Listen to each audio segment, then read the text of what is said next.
Hello, it's me, Kyle. This is Give Pause Hobby, the channel where I stop to appreciate the things I love to fill my free time with. This time around, we are bringing back an old series with a little bit of a shift from what it was previously, and that is the Winding the Gears series, but this time it's not for Root, which has been traditionally what it's all about. This time we are talking about Ahoy.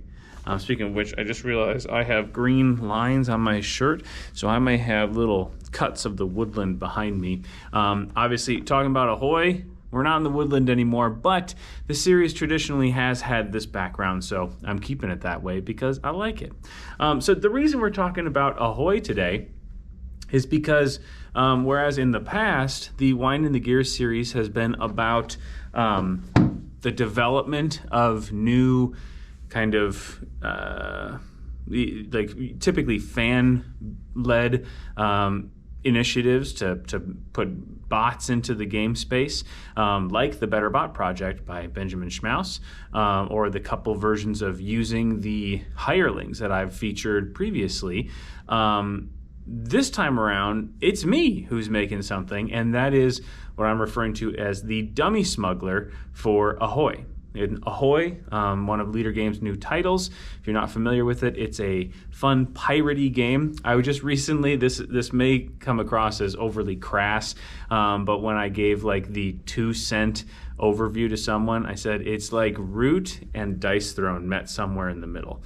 Now, obviously, that leaves out a ton of detail, but kind of gets at the crux of there's asymmetric factions, there's dice you roll that determine what you can and can't do, and then the stuff in the middle, the building out of the map and the delivering of cargo and all this sort of stuff is what makes the game interesting. But I feel like that's a pretty good place to start.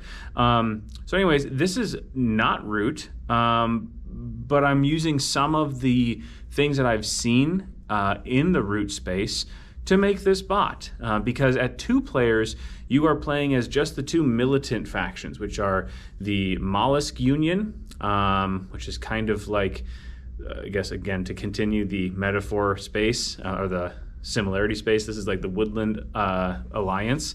And then you have the Bluefin Squadron, which is kind of like the cats, but in this case, they're sharks. Those are not one-to-one comparisons, by the way. But they are fighting for area control of the different tiles of the game. And you can either have 0, 1, or 2 smugglers. And when you have them in the game, they go around and they deliver. As a pick up and deliver is the primary source of their victory points and what they're focusing on. And whenever they do, the little wealth die goes boop up by 1. So now whoever controls that tile at the end of the turn gets not 1 point, but 2 points. And if that gets delivered to again, at that point, they would get 3 points for it because that tile is more prosperous, things being brought to them. Which is great. At 3 players, I think it really shines because it's a really cool interconnected ecosystem where the dummy smuggler, or the regular smuggler, is just trying to do their job. And then the other 2 have to balance responding to where the wealth is to be gained, and also where to like attack or diminish the other faction. And it makes for a really interesting gameplay. When you play at 2 players, however, you do not have a choice. It is just sharks versus mollusks. And the smugglers' jobs have sort of been abstracted away. So at the end of each turn, whoever was first player for that turn gets to choose 1 wealth die and boop, knock it up 1 notch, and then they get to choose to either flush the whole market, the 3 cards in the market, or to leave them as is. So essentially they take over the growth of the map and the economy, and also they help with the cycling of the cards that players will see. So what I set out to do with this is to take those responsibilities away, because I think it's more interesting for the players to be responding to them rather than making them themselves. So So what I was seeing in two-player games was typically the wealth dice were like popping up in the far corners of the map. And sometimes it was like the 1 or 2 spaces the player was really sure they're going to hold on to. Now that did make for interesting gameplay, because when you bump up a space 2 or 3 times, you better believe the other player is going to do whatever they can to at least neutralize that threat, if not take over the space entirely. But that said, I felt like it's not really how that growth was supposed to be witnessed, because I played 2-player a few times first, and I have since played 3-player, and I was right. It's more, sometimes it makes, it goes way off to the corners because that's where those destinations are, but a lot of times it's more centralized. So the 2 militant factions have to, again, weigh the choices of do I lock down some more difficult to get to spaces, especially because the map can be made in some weird ways. So do I kind of pile on my pieces in this like far-flung corner, or where I might only get 1 point each tile, or do I put all my resources into more of the central location where they're getting 2 or 3 points a turn? And then the market just kind of, you know, turning over faster, I think makes for more interesting gameplay as well. So what I did was I came up with this right here, the brains, the 1 page of brains, which is on the left-hand side of the page is the flow chart that you're going to follow, and on the right hand are the rules that govern kind of, you know, like overarching rules, how this player works. Now, this is not a victory-capable opponent. It is not like the ROOTbots. You won't be racing them to winning the game. Instead, this is just a function of the map. It's there to help churn up the spaces and churn up the cards, and just there to provide churn. I've lost meaning of that word. I've said it too many times, too quickly. So it's just, it's going to take place, you're going to run the flow chart 1 time. Whenever it comes back to the bot's turn, they will not roll dice like to determine actions. You'll just go through and answer questions, and we'll go through the flow chart in just a second. What I think I'm going to do with this video, because this is version 0.3, and I'm going to introduce kind of the rules that are off to the side, and then I'm going to run through a turn answering questions as we go through the flow chart, just to show off that this hopefully is not going to be a huge time sink. You should be able to go through this flowchart pretty quickly and get right back to the human player turns, which is the intent. I mean, if it's run correctly, and I've done my job, it feels kind of just like an upkeep phase. You answer a couple questions, move a couple things around, change some values, and then it's the next player's turn. Boom. So first of all, let's go off to the side. Now, on the right-hand side, I've labeled all these text boxes in bold with kind of what they're talking about, but then also a letter label in the upper left-hand corner. And then if you look off to the flow chart on the left side, there are color-coded boxes based on, are they like the main line, or are they 1, 2, or 3 questions away from that? And I've put numbers next to those. The reason I've done this, it did clutter it up just a teeny bit, but for right now, this is nowhere close to the final version. So I thought this would make the process of answering questions easier, because people could say, what's the deal with, question yellow 4? I don't understand that. As opposed to the one that's and like describing it, they can just name it. So that's why I did that. So box A is setup. It's pretty simple. You're going to choose either one of the smugglers, the white or the red, their flagship, and 1 die. Put all the rest of the smuggler stuff back in the box. Wait for the other 2 players to set up, just like normal, and you're going to place the flagship on an island, which is not normal. So you're going to roll the die. On a 1 to 3, it goes with the bluefin squadron. On a 4 to 6, it goes with the mollusks. And then third step is make sure the dummy smuggler goes 3rd. They're going to start off going 3rd, and they will be part of the player rotation. So there will be times later on when they are the first player, but at the beginning, they will be last.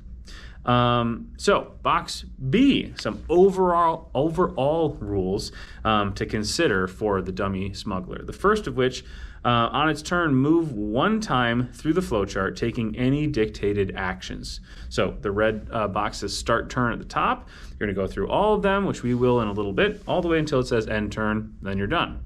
Second, it will only ever roll its one die to break ties. See box below for details. So they do not roll dice to determine actions, it's just to break ties where necessary. 3, it starts on and will always move directly to an island. Any island with a stronghold on it is considered non-existent to the Dummy Smuggler. So this was a choice I made originally. The direction I was going was more granular, and it was kind of moving by individual spaces. It would take advantage of strong currents. It would be blocked by sandbars, just like a normal player. And then I realized, I've come to understand there are different types of automa that you have in board games, and some people do want that fidelity to make it feel like a real person who's playing them. Other ones, they just want the overall effect. I was like, I think this is one where I want the effect. So I just abstracted it down to moving from island to island, and you'll see that in a bit. 4, when comparing distances, count spaces from the flagship using orthogonal movement and adhering to map rules, i.e. strong currents and sandbars.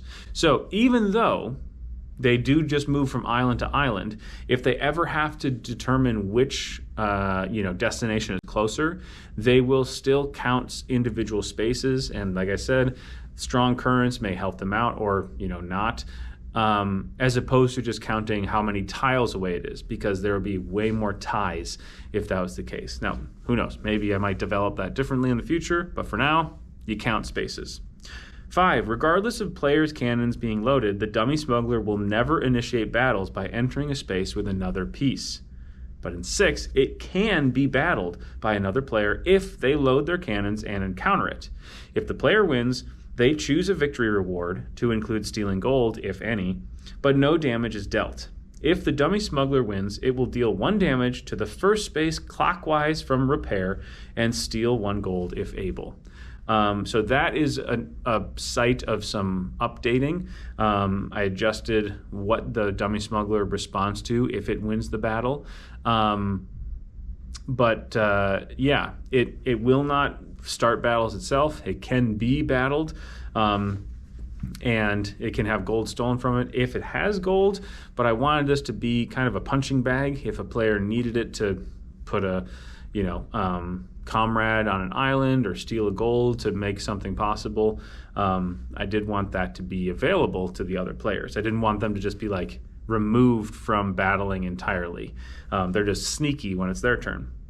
All right, box C. This is in reference to the great stuff they're going to see in the first step of the flow chart.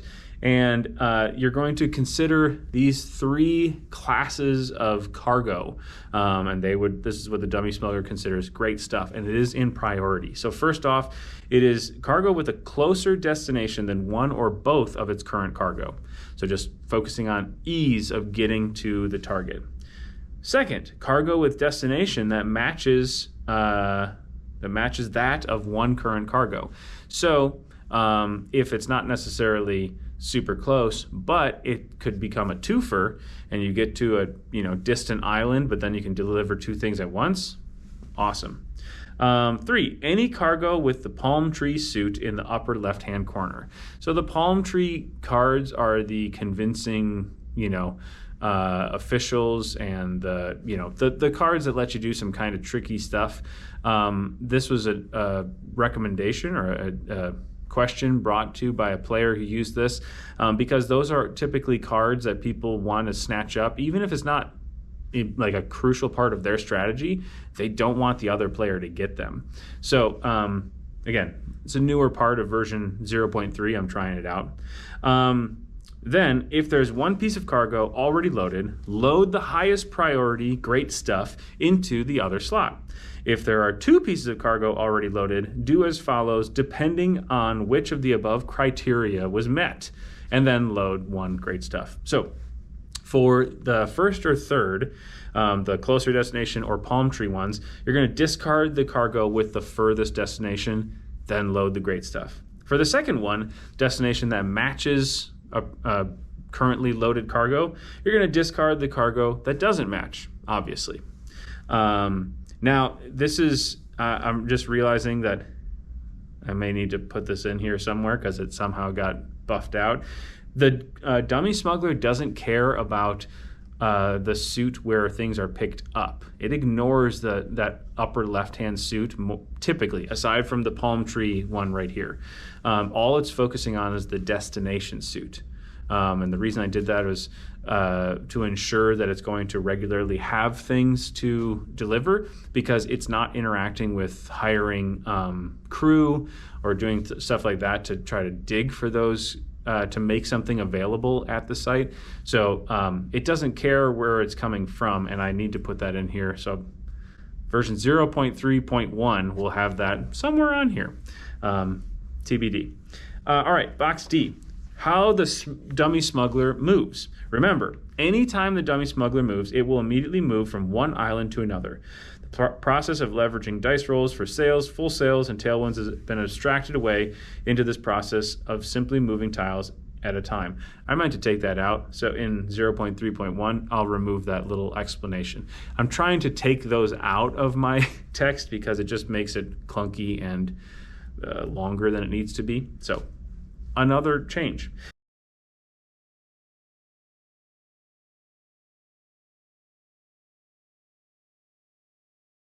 When completing this up to 2 tiles move, here's the priority to be followed. 1, move directly to the closest destination of a piece of cargo and end movement. 2, move as far as you can go towards the closest destination and end movement. So it's pretty simple. It's go all the way there if you can. That's why it's up to 2. So if it's 1 tile away, you're only going to go to the destination, or go as far as you can towards the destination. When completing the move 1 tile towards the nearest edge map edge, simply head towards the nearest map edge, regardless of whether a new tile would fit there or not. Come back to that in a bit. All right, breaking ties is box E. It's pretty simple. Anytime you have a tie, is it a 2-way tie? All right, roll a die. 1 to 3 is one option, 4 to 6 is the other. 3-way, 1, 2, 3, 4, 5, 6. 4-way tie, 1, 2, 3, 4, and 5 or 6 are a re-roll. It's not perfect, but it kind of works. Feedback, I've got QR codes to go to the BGG post, which is linked down below, or the Google form for this version. So if people are gracious enough to give me that level of feedback, it's not a ton of questions, but then I would get it directly for this version. I think that'd be really helpful. And last but not least, on the bottom, box F. When placing a new map tile, grab the top tile from the stack and place it with the island as close to the island on the previous tile as possible. Woo! So you know that islands can't be next to each other. So what you're going to do is put them as close as they can. So they might be next to each other. And then it says, hold on, I just lost it. Then it says, if the rotating the new tile clockwise until it works with the placement rules. So you put the 2 tiles next to each other and then go ka-chunk, and then they'd be, 2 spaces away. Check to make sure there is not another island it conflicts with or some other reason they couldn't work. And if it can, great, you got it. If the direct route to the nearest edge places the Dummy Smuggler on a tile without necessary room to place an adjacent tile, continue the trek towards whichever explorable space is closest, employing the tiebreakers in box E if there's ever a tie. So because you can explore the ocean in a weird way in this game, there are sometimes pockets that are in the way, but they're not big enough to place a tile.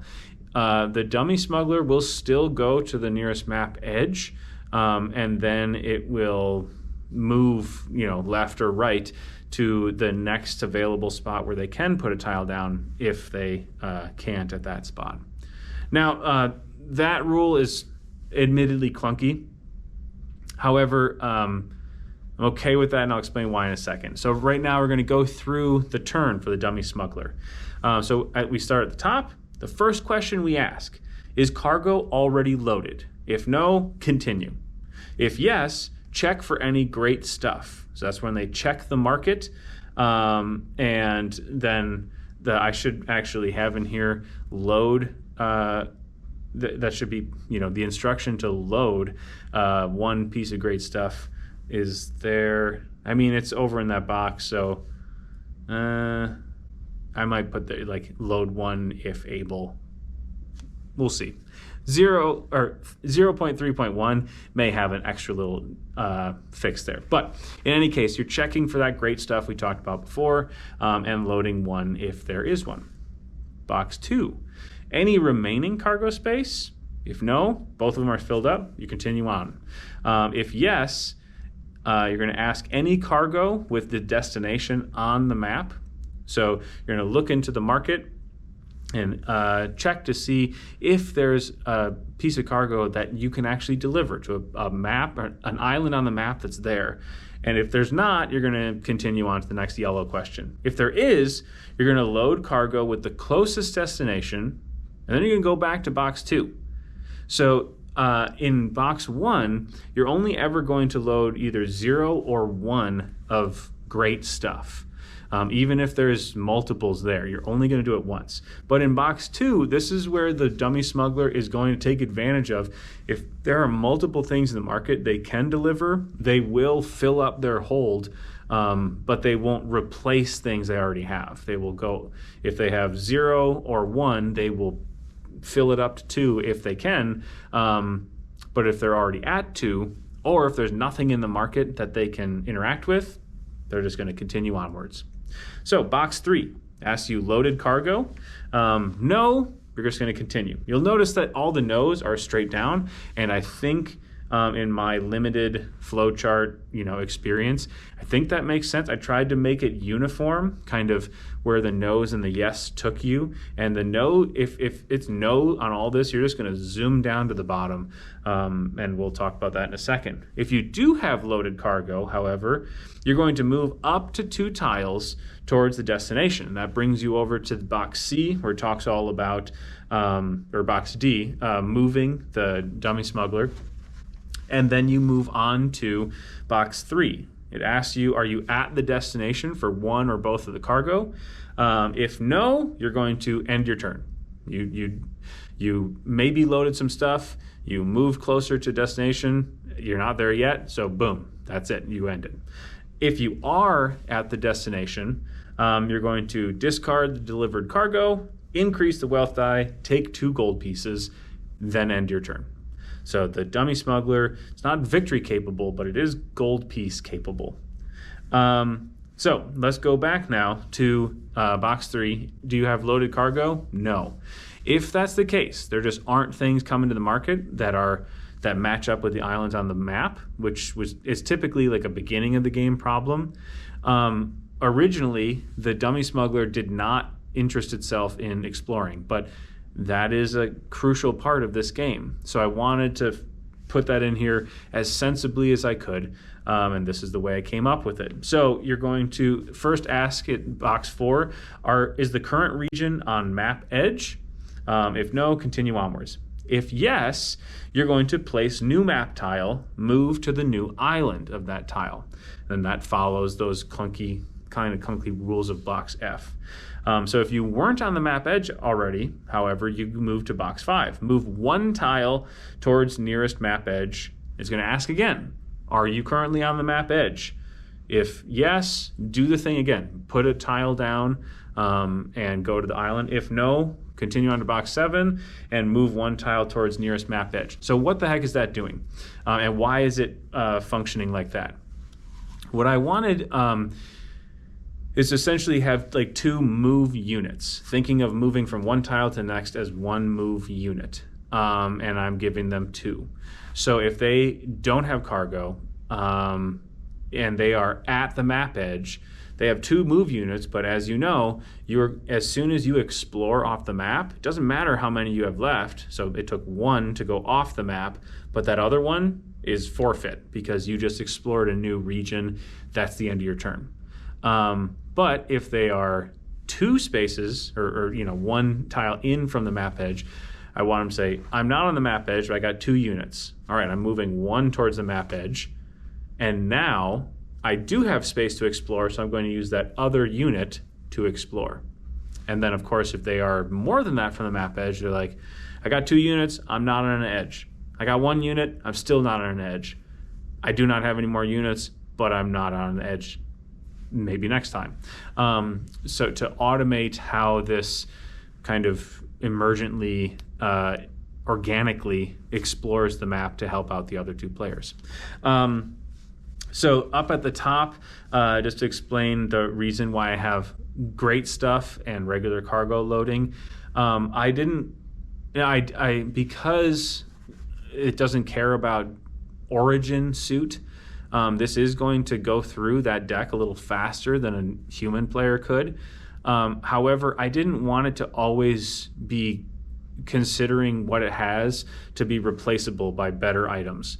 I wanted to limit that. So that's why I have step 1 is, do you have items already? And if you don't, you're not even going to look at the great stuff priorities. You're just going to go to the box that potentially loads up 2 cargo, and then you move on.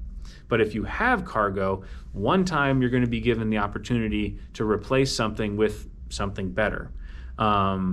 I just want to avoid a situation. Let's say you have something 5 tiles away, and then there's something 4 tiles away, and you're like, well, screw you, other thing, and then you replace it, and then that's replaced in the market by something 3 tiles away, and you replace that, and 2 tiles. You see the issue that in one turn, if you're grinding through 3 or more cards and purely just like junking the rest, which is different than a strong negotiate term or that one mollusk union card where they can hire as many people as match the suit. You can hire 3 dudes that way. That's part of the game.